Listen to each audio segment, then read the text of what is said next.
யாழ்ப்பாணத்தில் ஊடகவியலாளர் தம்பிதுரை பிரதீபனின் வீட்டின் மீது நடத்தப்பட்ட தாக்குதல் மற்றும் அவருக்கு விடுக்கப்பட்ட உயிர் அச்சுறுத்தல் ஆகியவற்றை கண்டித்து யாழ்ப்பாணம் பேருந்து நிலையம் முன்பாக கவனஈர்ப்பு போராட்டம் ஒன்று முன்னெடுக்கப்பட்டுள்ளது. கடந்த ஜூன் 13ஆம் திகதி அதிகாலை வேளை யாழ்ப்பாணம் அச்சுவேலி பத்தைமேனியில் அமைந்துள்ள ஊடகவியலாளரின் வீட்டிற்கு மோட்டார் சைக்கிள்களில் சென்ற இனந்தெரியாத நபர்கள் வீட்டின் மீது தாக்குதல் நடத்தியதுடன் அங்கிருந்த ஊடகவியலாளரின் மோட்டார் சைக்கிள் மற்றும் அவரது சகோதரனின் ஓட்டோ மீதும் தாக்குதல் நடத்தியிருந்தனர். இந்த சம்பவத்திற்கு கண்டனம் தெரிவித்து வடக்கு ஊடகவியலாளர்கள் இன்று ஜூன் 19ஆம் தேதி காலை யாழ்ப்பாணம் பேருந்து நிலையத்திற்கு முன்பாக கண்டன ஆர்ப்பாட்டத்தை மேற்கொண்டனர்.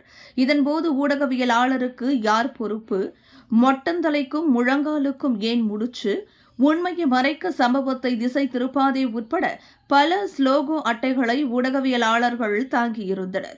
இந்த ஆர்ப்பாட்டத்தில் அரசியல் கட்சிகளின் பிரமுகர்களும் கலந்து கொண்டிருந்தனர் என்பது குறிப்பிடத்தக்கது. விலையில் மேலும் செய்திகளை தெரிந்து கொள்ள கீழே இருக்கும் பெல் பட்டனை அழுத்துங்கள்.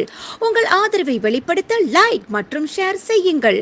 தொடர்ந்து விண்வெளியுடன் உங்கள் பயணத்தை தொடர்ந்திருக்க சப்ஸ்கிரைப் செய்யுங்கள்.